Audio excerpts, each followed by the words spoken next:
திருச்சிற்றம்பலம். நம பார்வதீபதையே மகாதேவ நமச்சிவாய. நம்முடைய முன்னோர்கள் பழமொழி என்ற பெயர்ல பல விஷயங்களை சொல்லி வச்சாங்க. அதுல ஒன்று சொன்னாங்க, கோபுர தரிசனம் கோடி புண்ணியம். நேற்றைக்கு நிறைய கோயில்கள்ல கும்பாபிஷேகம் நேரில் சென்று தரிசனம் பண்ண முடியவங்க பண்ணோம், இல்லாதவங்க அலைபேசி வாயிலாக நிறைய கும்பாபிஷேகத்தை நாம கோபுர தரிசனத்தை பார்க்கின்ற ஒரு பெரிய புண்ணியத்தை.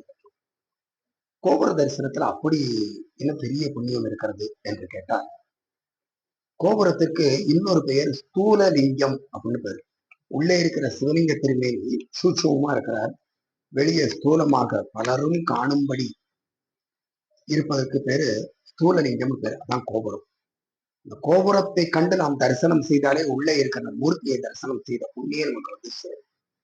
அதனாலதான் அந்த காலத்துல சொன்னாங்க, கோபுர தரிசனம் கோடி புண்ணியம் அப்படின்னு.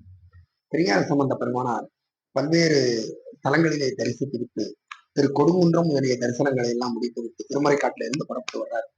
இப்படி வர்ற வழியில பல்வேறு தலங்களை எல்லாம் தரிசனம் பண்ணிட்டு வரும் பொழுது அப்படியே வந்துகிட்டு இருக்கிறார். அப்ப அடியார்கள் எல்லாம் ஏதோ தெரியுது பாருங்க, மதுரை மீனாட்சி அம்மனுடைய கோயில், சொக்கநாத பெருமானுடைய கோயில் கோபுரம் அது என்று தொண்டர்கள் தாம் முதலில் அந்த கோபுரத்தை பணிந்தார்கள். தொண்டர் தாம் போற்றி காட்டிட கண்டு துணைமலர் கரம் குவித்து அருளி மண்டு பேரன்பால் மண்மிசை பணிந்து மங்கேற்கரசி என்று அந்த பதிகத்தை தொடங்கி ஆலவாய் ஆவதும் இதுவே என்று போற்றி பாடினார். கோபுரத்தை கண்டு இந்த ஆலவாய் பெருமான் வீற்றிருக்கின்ற அங்கே கண்ணி தன்னோடும் அமர்ந்த ஆலவாய் பெருமான் வீற்றிருக்கின்ற கோபுரம் இதுதானா என்று அந்த பெருமானை நினைந்து உருகி வணங்கி மண்மிசை விழுந்து வணங்கினார் என்பது சேக்கலார் பெருமானுடையவர்.